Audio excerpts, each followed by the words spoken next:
आज के वीडियो के अंदर हम डिस्कस करने वाले हैं कि how to manage your time.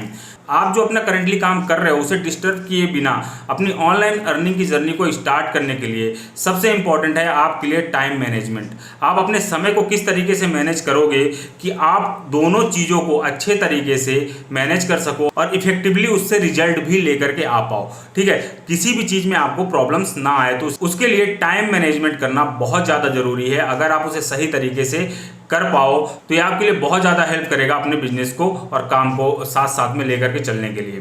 तो 4 ऐसे स्टेप बताने वाला हूँ जिसको अगर आप फॉलो करते हो, इन 4 स्टेप्स को अगर आप फॉलो कर लेते हो तो अपने समय को बहुत अच्छे तरीके से इफेक्टिवली मैनेज कर पाओगे और इससे बहुत अच्छा रिजल्ट्स लेकर के आ पाओगे अपनी ऑनलाइन अर्निंग की जर्नी को भी अपने काम के साथ साथ में करने के लिए। तो चलिए बढ़ते हैं आज की वीडियो के अंदर। मैं अपने बारे में बता दूं, मेरा नाम राधेश्याम विश्वकर्मा है और अगर आप फर्स्ट टाइम इस वीडियो के अंदर आए हो तो इस चैनल को सब्सक्राइब कर लो, क्योंकि ऐसे वैल्यूएबल कंटेंट आपको कंटिन्यूसली मिलने वाले हैं। और जिस भी प्लेटफॉर्म के अंदर इस वीडियो को देख रहे हो आप, तो लाइक शेयर एंड सब्सक्राइब जरूर करो ताकि ऐसे ही वैल्यूएबल कंटेंट आप तक पहुंचते रहें।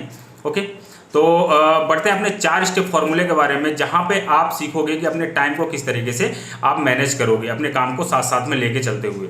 पॉइंट नंबर 1 जिसको आपको फॉलो करना है, दोनों के लिए अलग अलग समय निर्धारित कीजिए।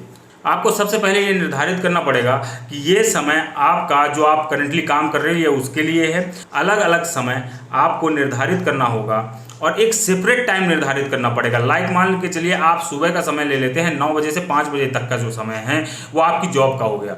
ठीक है, तो उसके बाद अगर आप अपनी ऑनलाइन अर्निंग की जर्नी के अंदर एक डिसाइड करते हो कि आप एवरीडे 2 घंटे 3 घंटे या 4 घंटे जो भी समय आप निर्धारित करते हो वो देने वाले हो, तो वो समय कौन सा होना चाहिए? वो एकदम परफेक्ट एंड फिक्स टाइम होना चाहिए, क्योंकि उस समय को आप जब तक निर्धारित नहीं करोगे तो एक कंसिस्टेंसी के साथ आप काम नहीं कर पाओगे। ठीक है, बढ़ते हैं नेक्स्ट पॉइंट के अंदर, जो कि है point number 2, plan your time effectively.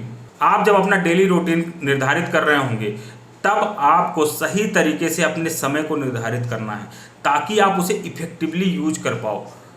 क्या है कि चीज़ों को एकदम मिक्स नहीं करना है। जब आप चीज़ों को अलग अलग रखते हो, सेपरेट तरीके से उसे रखते हो, एकदम टाइम फिक्स रखते हो उस चीज़ का निर्धारित करके, तब होगा क्या? होगा ये कि आप इन चीज़ों से अच्छा रिजल्ट, अच्छा आउटपुट निकाल पाओगे। ये जो समय आप मैनेज कर रहे हो, इस तरीके से जब आप इसे मैनेज करते हो तो ये जो है ना इफेक्टिव तरीके से आपके बिजनेस के अंदर भी काम करेगा और आप जो आप करेंटली जॉब कर रहे हो उसके अंदर भी बहुत ज़्यादा अच्छा रिजल्ट्स देगा आपको। ठीक है, आप जब इस तरीके से अपने काम को निर्धारित करते हो तो आप डेफिनेटली बहुत अच्छे तरीके से अपने बिजनेस को ग्रो कर पाओगे, बहुत अच्छे तरीके से अपने टाइम को मैनेज कर पाओगे। इफेक्टिव तरीके से आपको पूरे दिन के शेड्यूल को बनाना है और उसे ऑपरेट भी करना है। ओके, बढ़ते हैं नेक्स्ट पॉइंट के अंदर, क्लियरली डिफाइन योर प्रायोरिटीज। देखिए, जब आप अपने टाइम मैनेजमेंट का शेड्यूल बना रहे होगे ना, तो आपको सबसे पहले ये डिसाइड करना होगा कि आपके लिए प्रायोरिटी क्या है, कौन सा काम आपके लिए फर्स्ट प्रायोरिटी के अंदर आता है। तो होगा क्या कि जो फर्स्ट प्रायोरिटी के अंदर है उसे आपने पहले करना है, क्योंकि आप जब अपनी प्रायोरिटी डिसाइड करोगे कौन सा काम इंपॉर्टेंट है, ज़्यादा इंपॉर्टेंट है, तो आप चीज़ों को अच्छे तरीके से करने के लिए डिसीजन ले पाओगे। मान लीजिए जब आप अपनी ऑनलाइन अर्निंग की जर्नी को स्टार्ट करोगे तब आपको प्रायोरिटी के तौर पे लेना पड़ेगा कि ये ऑनलाइन अर्निंग की जर्नी आपके लिए कितनी इंपॉर्टेंट है। तो आप टाइम को मैनेज जब कर रहे होगे तब आपकी प्रायोरिटी निर्धारित होने के कारण आप सही तरीके से समय को मैनेज भी कर पाओगे और इफेक्टिवली उससे रिजल्ट्स भी ला पाओगे और काम करने के लिए आप डेडिकेटेड होगे और कमिटेड होकर के काम करोगे, जिसकी वजह से रिजल्ट्स आपको डेफिनेटली बहुत अच्छे आएंगे। अब बढ़ते हैं नेक्स्ट पॉइंट के अंदर, जो कि follow personal time management technique, जिसे मैं भी फॉलो करता हूँ। इसके अंदर क्या होता है कि आप अपने समय को एक पर्टिकुलर वर्क के लिए ब्लॉक करते हो। जैसे कि एक टाइम निर्धारित किया आपने कि इतने बजे से लेकर के इतने बजे तक मैं यही काम करने वाला हूँ। समझ रहे हो आप कि लाइक मतलब कि ये 1 घंटा आपने डिसाइड कर लिया कि 12 बजे से लेकर के 1 बजे तक मैं ये काम करने ही वाला हूँ और इसे फिनिश करके उठूंगा। और या तो एक दूसरा तरीका होता है, मान के चलिए कि आपने 2 घंटा ब्लॉक किया अपनी ऑनलाइन अर्निंग के लिए और उस 2 घंटे के टाइम पीरियड के अंदर आप कोई और काम नहीं करने वाले हो। उसी टाइम पीरियड के अंदर आप करोगे जितनी भी प्रोसेस हैं वो सारी चीज़ें उसी टाइम ब्लॉक के अंदर आप फॉलो करोगे।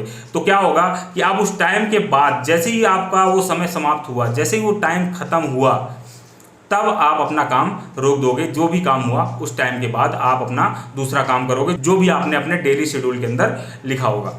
ठीक है, तो आप इस टेक्निक को भी यूज कर सकते हो। अगर आप इन 4 स्टेप्स को अच्छे तरीके से फॉलो कर लेते हो तो अपने टाइम को बहुत अच्छे तरीके से मैनेज कर पाओगे। आई होप आपको ये वीडियो अच्छा लगा होगा, बहुत सारी चीज़ें समझ में आई होंगी अपने टाइम मैनेजमेंट के बारे में।